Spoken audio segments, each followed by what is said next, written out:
సత్యసాయి జిల్లా హిందూపురంలో ఛత్రపతి శివాజీ మహారాజ్ విగ్రహ ఆవిష్కరణ వేడుకలు ఘనంగా జరిగాయి. వేలాది మంది హిందూ బంధువుల సమక్షంలో వేద మంత్రోచ్చరణల మధ్య విగ్రహాన్ని ఆవిష్కరించారు. శ్రీ సత్యసాయి జిల్లా హిందూపురం పట్టణంలో ఛత్రపతి శివాజీ సేవా ట్రస్ట్ వానర సేన ఆధ్వర్యంలో ఛత్రపతి శివాజీ మహారాజ్ విగ్రహాన్ని ఘనంగా ఆవిష్కరించారు.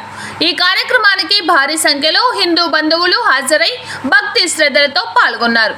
Tirupati Kamalananda Bharati Swamiji, Kurnool Sivasai, BJP national council సభ్యుడు విష్ణువర్ధన్ రెడ్డి సమక్షంలో గణపతి పూజ, సుబ్రహ్మణ్య పూజ, నవగ్రహ హోమాలతో ప్రత్యేక పూజలు నిర్వహించి విగ్రహాన్ని ఆవిష్కరించారు.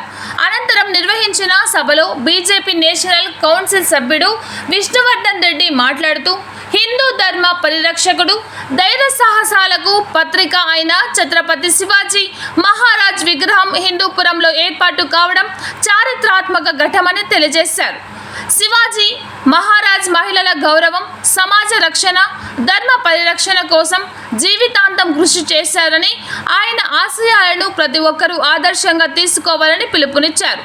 ఈ కార్యక్రమంలో హిందూ సంఘాల ప్రతినిధులు, కూటమి నాయకులు, ఎమ్మెల్యే నందమూరి బాలకృష్ణ, పిఏలు, ఛత్రపతి శివాజీ సేవా ట్రస్ట్ సభ్యులు, వానరసేన కార్యకర్తలు, వివిధ సామాజిక సంస్థల ప్రతినిధులు, మహిళలు, యువకులు పెద్ద సంఖ్యలో హిందూ బంధువులు పాల్గొని కార్యక్రమాన్ని విజయవంతం చేశారు. ఈ విగ్రహం ఒక శిల్పం కాదు, ఈ విగ్రహం ఒక దేశభక్తి, ఈ విగ్రహం ఒక ధైర్యాన్ని ఇస్తుంది, ఈ విగ్రహం క్రమశిక్షణకు మారు పేరునిస్తుంది, ఈ విగ్రహం మంచి నాయకత్వానికి, ప్రజాసేవకు స్ఫూర్తినిస్తుంది.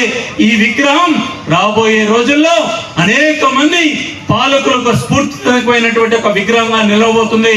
కాబట్టి ఈరోజు ప్రత్యేకంగా ఈ యొక్క విగ్రహావిష్కరణ ఈ హిందూపురం చరిత్రలో, హిందూపురం సమాజంలో, హిందూపురం హిందూ సమాజానికి ఏ పేరైతే చెప్తే హిందూ సమాజం స్ఫూర్తినిస్తుందో ఆ ఊరైనటువంటి హిందూపురంలో హిందూ సామ్రాజ్య నేత ఛత్రపతి శివాజీ విగ్రహావిష్కరణం ఇక్కడ ఏర్పాటు చేసుకున్నటువంటి మీ అందరికీ కూడా మనస్ఫూర్తిగా అభినందనలు తెలియజేస్తూ, కోట్ల మంది ఇట్టే ఉండరు. ప్రతిరోజు జననాలు జరుగుతాయి, ప్రతిరోజు మరణాలు జరుగుతాయి. మొత్తం ప్రపంచంలో ఈరోజు యువత ఎక్కువగా ఉండేది భారతదేశమే. కానీ ఇంకా 20 ఏళ్ల తర్వాత ఈ దేశంలో యువత ఉండరు. చాలామంది ఈరోజు చాలా పెద్ద సమస్య ఏందో తెలుసా?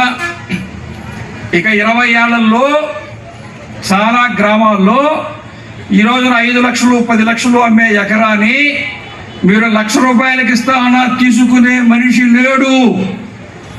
ఎవరు గ్రామాలకి రావట్లేదు, ఎవరు గ్రామాల్లో ఉండడానికి హిందువులు ఇష్టపడట్లేదు.